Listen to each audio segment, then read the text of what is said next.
Health ಇನ್ಫ್ರಾಸ್ಟ್ರಕ್ಚರನ್ನು ಬಿಂಬಿಸಲು ಈ PM ಅಭೀಮ್ ಅಂತ ಒಂದು ಸ್ಕೀಮ್ ಇದೆ.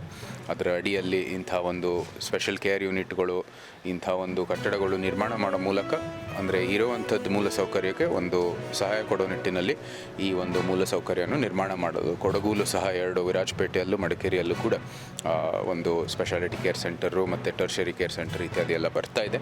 ಇಲ್ಲಿ ಮೈಸೂರಲ್ಲೂ ಸಹ ಇಂಥ ಒಂದು ಕಟ್ಟಡ ಮತ್ತು ಇಂಥ ಒಂದು ಮೂಲಸೌಕರ್ಯ ಬರೋ ಮೂಲಕ ನಮ್ಮಿರುವಂಥದ್ದು ಒಂದು ಒಳ್ಳೆಯ ವ್ಯವಸ್ಥೆಗೆ ಒಂದು ಇನ್ನೂ ದೊಡ್ಡ ಸಹಾಯ ಆಗುವಂಥದ್ದು ಕೆಲಸ ಆಗುತ್ತೆ. ಫಾರ್ ಎಕ್ಸಾಂಪಲ್ ನಮ್ಮದು HR ನಮ್ಮದೇ ಯೂಸ್ ಮಾಡ್ಕೊಳ್ಳೋದ್ರಿಂದ ಒಂದು ಸ್ಕೈ ವಾಕ್ ಬೇಕಿತ್ತು ನಮಗೆ. ಇಲ್ಲೇ ಸೂಪರ್ ಸ್ಪೆಷಾಲಿಟಿ ಇರೋದ್ರಿಂದ ಅಲ್ಲಿಗೂ ಮತ್ತು ನಮ್ಮ ಕ್ರಿಟಿಕಲ್ ಕೇರ್ಗೆ ಒಂದು ಸ್ಕೈ ವಾಕ್ ಕೇಳಿದ್ದೀವಿ. ಅದಾದಮೇಲೆ ಒಂದು ರ್ಯಾಂಪ್ ಬೇಕಿತ್ತು, ರ್ಯಾಂಪು ಮತ್ತು ಒಂದು ಲಿಫ್ಟ್ ಕೇಳಿದ್ದೀವಿ ಎಕ್ಸ್ಟ್ರಾ.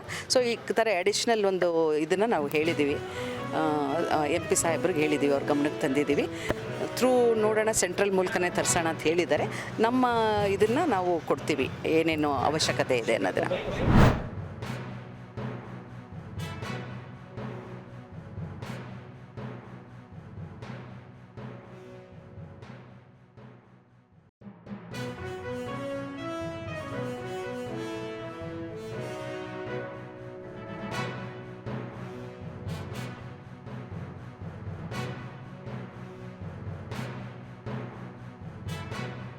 ಮಾತ್ರ ಸೀಮಿತವಾಗಿ ಶಿವರಾತ್ರಿ ಮತ್ತು ಯುಗಾದಿ ಹಬ್ಬದಲ್ಲಿ ಮಾತ್ರ ಭಕ್ತಾದಿಗಳು ಹೋಗಲಿಕ್ಕೆ ನಾವು ಆಸ್ಪದ ಅವಕಾಶ ಕೊಡಬೇಕು ಅನ್ನೋಂಥ ಒಂದು ತೀರ್ಮಾನವನ್ನು ಮಾಡಿದ್ದೇವೆ.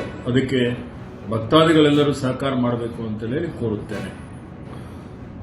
ಅಲ್ಲಿ ಕಾಲ್ನಡಿಗೆಯಲ್ಲಿ ಹೋಗುವಂಥದ್ದೇನಿದೆ ಅದಕ್ಕೆ ಮಾತ್ರ ಸೀಮಿತವಾಗಿ ಶಿವರಾತ್ರಿ ಮತ್ತು ಯುಗಾದಿ ಹಬ್ಬದಲ್ಲಿ ಮಾತ್ರ ಭಕ್ತಾದಿಗಳು ಹೋಗಲಿಕ್ಕೆ ನಾವು ಆಸ್ಪದ ಅವಕಾಶ ಕೊಡಬೇಕು ಅನ್ನೋಂಥ ಒಂದು ತೀರ್ಮಾನವನ್ನು ಮಾಡಿದ್ದೇವೆ. ಅದಕ್ಕೆ ಭಕ್ತಾದಿಗಳೆಲ್ಲರೂ ಸಹಕಾರ ಮಾಡಬೇಕು ಅಂತ ಹೇಳಿ ಕೋರುತ್ತೇನೆ.